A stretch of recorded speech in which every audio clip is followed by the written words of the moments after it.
Simplify mentally without using paper, pencil, or calculator. 4 times 10 to the fourth power times 4 times 10 to the third power. So to do this in your head, first you have to avoid the temptation to do FOIL. It's tempting to say, oh, 4 times 4 and 4 times 10 cubed and so forth.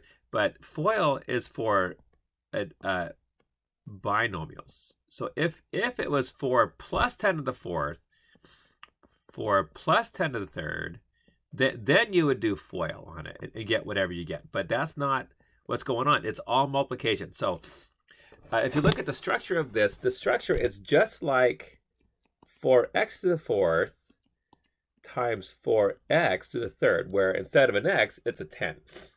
The procedure is exactly the same. So when you have this, you multiply the coefficients. 4 times 4 is 16. And then x to the fourth, x to the third. You add your exponents. 4 plus 3 is 7.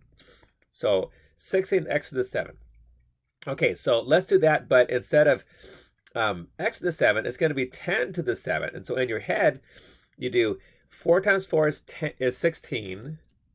And then 10 to the 4 power times 10 to the third power is 10 to the 7th power. And so just do that in your head. 4 plus 3 is 7.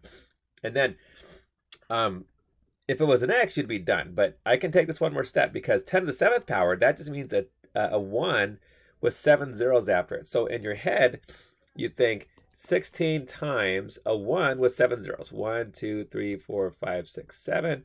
And then at this point, it's kind of hard to keep all those zeros and keep track of all those zeros in your head. So at this point, when you multiply a 16 times a 1 with 7 zeros, the answer would be a 16 with 7 zeros. 1, 2, 3, 4, 5, 6, 7. Okay, and what is that number? Well, let's put in some commas. So every 3. So 160 million is the answer for that one. All right, let's go back and let's just type that in. 160 million. So put in 16 and then 7 zeros. 1, 2, 3, 4, 5, 6, 7. Don't put any commas because that'll confuse the computer. So just the number itself. And let's submit. Okay, got it right.